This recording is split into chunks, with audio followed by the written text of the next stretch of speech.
If you're trying to start a whole food plant-based diet and you're feeling overwhelmed, it's not you. The internet has made this way more complicated than it needs to be. When I first started, I worried about everything. I worried about oil, superfoods, perfect macros, and honestly, all of that complexity almost made me think twice about starting at all. But I lost 180 pounds eating this way, and if I had to start over today knowing what I know now, I would do it in a much simpler way. So in this video, I'm gonna give you the beginner system that I wish that I had on day one. No hype, no perfection, just something that actually works. So before we jump into all the food stuff, let me just clarify something and what this is not about. This is not about being morally perfect, being gourmet, impressing Instagram, debating nutrition endlessly in the comment section. This is about sustainable weight loss, better health markers, and most importantly, eating in a way that you can actually maintain and enjoy. If this isn't sustainable, it doesn't matter how optimal it is. If you do nothing else, I want you to follow these 5 steps for the next 30 days. Step 1, base every meal around some kind of a starch. This is the biggest beginner mistake I see all the time. People try to live off of salads. I did that too. And then I was starving by 3 p.m. Look, starches are not the enemy, they are the foundation. Think potatoes, rice, oats, beans, lentils, whole grain pasta. These foods are high in fiber, they're high in water content, and they are extremely filling for the amount of calories that they have. When you start building your meals around starches, something really interesting happens. You stop obsessing over calories because you're full. Full people make good decisions. Hungry people quit. Step 2, you need to eat enough. Let me say this clearly. Undereating kills this lifestyle. A lot of new people to this lifestyle accidentally undereat because they've been trained to be afraid of carbs. So instead they eat like a small portion of carbs, just a few vegetables over here, and then they overload on protein because that's what everything in the world is obsessed with right now. And then they wonder why they're raiding their pantry at 8 p.m. You should be comfortably full after your meals, not feeling stuffed, not feeling restricted, satisfied.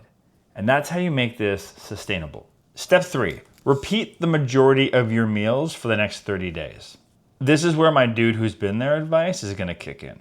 You don't need variety right now so much as you need consistency. Look, decision fatigue is real, and when you repeat meals, you remove that friction. Here's all you need, like 2 breakfasts you enjoy, 2 to 3 lunches, 3 to 4 dinners. And then just rotate them, swap out a few vegetables, maybe swap out the protein, mix and match a little bit, but keep it simple. This is gonna sound counterintuitive, but boring builds momentum. You can add more complexity and more variety later. In fact, we have got dozens of videos on this channel where we do cookbook reviews. So if you're looking for inspiration for new meals, just look for those here on the channel. There's endless of them. And the beauty of those videos is that everyone in my family has a slightly different flavor palette. So you can kind of figure out what meals you would like based on who you figure out you're most like in our family. We actually took this and applied it to our cookbook too. You can see that at the bottom of every single recipe, you can see who in the family actually enjoyed that recipe. This book itself is full of our favorite recipes that we still eat on repeat. And if you don't have a copy yet, and if you're starting out this way and you're looking for some really simple family approved meals, this might be a good bet for you. You can get the ebook at the link, the QR code is on the screen. If you want a hard copy, you can email me at the link that is on right now. The email address that's on right now, I should say, and I will let you know how to get one. Step 4, what to do about oil. Here's the thing. I personally try to avoid most oil in my diet, but I recognize that's one of those things when people start off, it takes them a little bit of time to adjust because they got to learn how to cook without it. And we've got a lot of resources here on the channel. Just look for my aquafaba video. But I understand that if you are brand new to this, trying to be 100% perfect can be very, very overwhelming. The main reason that I don't use oil in my cooking is mostly a weight loss thing. I just don't want to spend that much amount of calories for that small of return from my foods. I go into details about that in other videos. I won't bore you with it here. But oil is a calorie-dense food, so that's why I avoid it. But if you're starting off this way, take your time, don't punish yourself for still having a little bit of oil in your diet if that helps you. Look, if oil-free feels manageable for you, that's amazing. Move on to the next step. If not, focus on your foundation first. Progress over perfection. Step 5 is you're gonna build your default meals. You don't need 50 recipes. You'll develop 50 recipes over time. What you need is like a handful, 5 or 6 that you can enjoy, shift up a little bit here or there, and customize. Now, before I give you some suggestions for some default meals, I do want to talk about something very, very briefly that I know comes up with a lot of people. And that's all those things they have in their head about, am I getting all the right nutrients? And just that concern. And this video is all about keeping it simple, which is why I am happy that today's sponsor is Complement. Complement has a lot of wonderful products, but the one that I think is especially helpful for beginners on this is their Complement Essential Multivitamin. It ticks off every single box that you could be concerned about because it is literally designed for people on plant-based diets. It's got your B12, D3, it's got iodine, it's got healthy omega-3s, it's got K2, it's got zinc, it's got selenium, and also a little bit of magnesium. All in all, it has 8 clinically aligned nutrients that are gonna help support steady energy, immunity, and long-time vitality. And our friends over at Complement are gonna give you a 15% off discount using the QR code that is on the screen or the link in the description down below. All right, let's get to those default meals I talked about. Now listen, they are not fancy, but they work. An oat bowl. This could be oatmeal in the morning. This could be muesli. This could be something like our oil-free granola, the recipe we have in our cookbook that I have already mentioned. It's also on our website, I believe. If it is still, I will put a link in the description down below for that. These are the basics. So your starch is your oats. You're gonna mix this with 2 to 3 servings of fruit, whatever fruit you enjoy, fresh or frozen. If it's frozen, just put it in the microwave for 30 seconds to a minute. Add some chia or flax to that, your favorite non-dairy milk or non-dairy yogurt. It's cheap, it's filling, and it's gonna stabilize your blood sugars all morning long, keep you from snacking. Number 2, and this could work for lunch or dinner, and it's just simply a rice and bean bowl. Cooked brown rice, a bean of your choice, black beans, kidney beans, chickpeas, lentils, whatever you got on hand, whatever you got in a can. Use a simple sauce of your choice, salsa, an oil-free tomato sauce, hummus. Throw in some steamed vegetables, maybe a little squeeze of lime, some olives, whatever greens you got mixed into there, some spinach, some kale. Just make it work for the flavor palette that you enjoy. It is endlessly customizable. It's balanced, it's filling, and it's hard to overeat. Consider a potato plate. This one changed the game for me. Potatoes, nutritionally speaking, are wildly underrated by most people, specifically sweet potatoes. And potatoes are like one of the cheapest foods on the planet. You could bake them, you could turn them into a mash, turn them into like home fries, add some steamed vegetables, broccoli, carrots, any frozen vegetables you've got in the freezer that you want to warm up. Add a simple sauce on top of it, some hummus thinned out with a little bit of lemon or other citrus. Throw some salsa on top. Potatoes are hands down one of the most satiating foods on the planet, and when you fill up on potatoes, you don't eat junk. Consider a simple pasta meal. Now you can go out there and actually find pastas made with legumes like red lentils or chickpeas. Otherwise, just find a good whole grain pasta and you can make your own lentil marinara by literally just getting a can of tomato sauce, try to find one that's oil-free if you can, and just putting lentils in with it and cooking it. It'll thicken up the lentils as you cook. Takes like 15 to 20 minutes if you're using red lentils, maybe a little bit longer for brown lentils or green lentils. The basic recipe for this bolognese is we're gonna keep it really, really simple. What I'm gonna do is I'm gonna take a can of diced tomatoes. If I had crushed tomatoes, I would just use that, but this is like 28 ounces. So I'm just gonna blend this up with my immersion blender, put it into a pot with 1.5 cups of red lentils. I'm gonna rinse those lentils first though. Put it in, and then I'm gonna throw a couple spices in. I'm gonna throw in some basil, some oregano, some marjoram, a little garlic and onion powder. Super, super simple.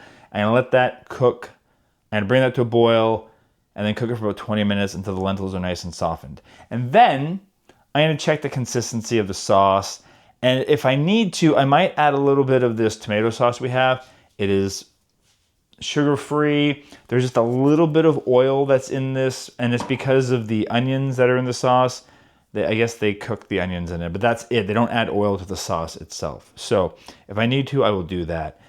If you find the bolognese to be a little bit too acidic, the best thing you can do for that is either putting like a half a teaspoon of baking soda in, or just like a little bit of maple syrup or date powder or date paste if you got it. Just helps to cut the acidity if that's an issue with your sauce. And then separately, I'm just roasting some vegetables in the stove. I'm gonna saute some mushrooms on the stove as well. And I'm gonna throw those in after. I'll make like a little buffet for people. They can add their own stuff, and if not, throw some olives on. Maybe I'll throw some spinach in the sauce at the end. Kind of we'll make it our own, we'll healthify it. The nice thing about pasta is that it just feels normal, you know? It feels like comfort food.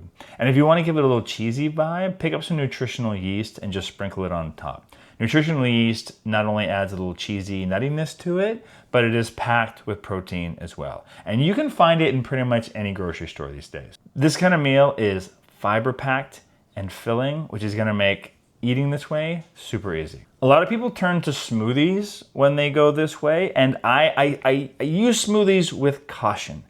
Instead, I suggest a smoothie bowl.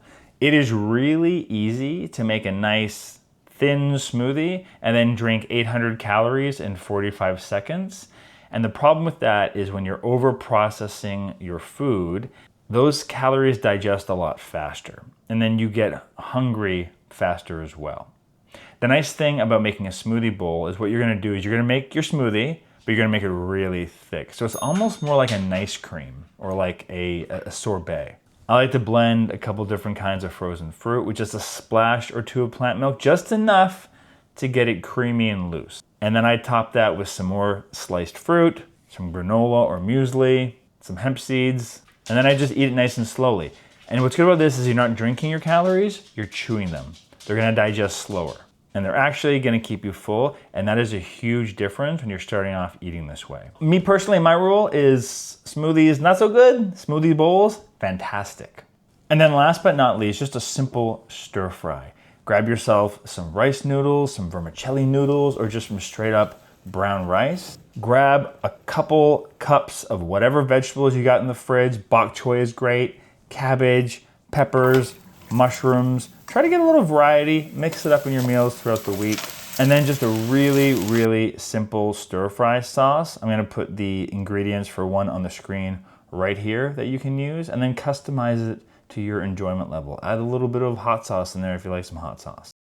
Some baked or air fried tofu inside of that is really, really nice. If you can't have tofu, some chickpeas are great. Sprinkle some hemp seeds on top, or some sunflower seeds, or some cashews. Make like a double or triple batch, because this kind of thing is perfect for lunches too. And that's basically it. In fact, those recipes that I just mentioned are usually on our menu at some point throughout the week, even now. Think about it like this. You don't need novelty at this point. You just need a steady rhythm. After 2 to 3 weeks eating simple meals like this that you just actually enjoy, your brain's gonna relax, your hunger is gonna stabilize, your cravings are gonna calm down, and that is when you can start to explore and look at other different ideas for meals and look at your nutrition levels and all that kind of stuff and make sure that you're having a nice little balance of meals. So this is what I want you to ignore for the next 30 days. Perfect macros, exact protein math, superfoods, expensive specialty ingredients, Instagram level plating, and just generally being 100% perfect. If you mess up, next meal, move on. You didn't break anything. You're not gonna get kicked out of the plant-based club. We want you here. Welcome. Part 6 of this is what I like to call the family reality check. Not everyone in your house is probably gonna wanna go on board with eating this way with you. So the trick to it is just make it simple, make it familiar.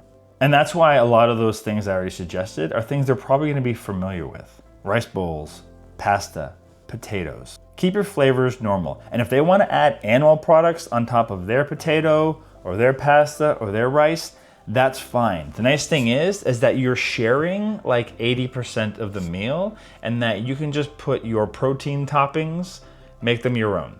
My family, when we started eating this way, didn't need culinary fireworks. All they really needed and wanted, and still to this day, is food that feels familiar and tastes delicious. And the final part of this is just what I am calling the 30-day rule. If you do the following for 30 days, base your meals on starches, eat enough, repeat the default meals you enjoy, and improve gradually from there, you're gonna learn way more from consistency than you'll ever learn from just like optimizing.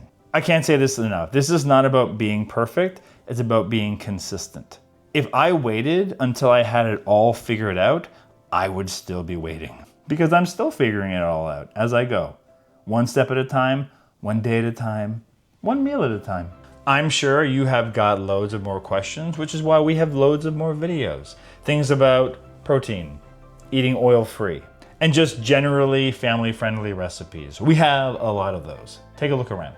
But keep it simple and just commit to it for 30 days before judging it. Let me know in the comments down below what you are missing to help you start on this journey, and we will either point you in the right direction or we'll add it to our list of videos to consider making in the future.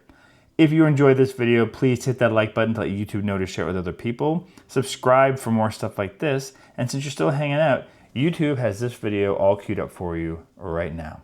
They think it's the right one for you. Thanks.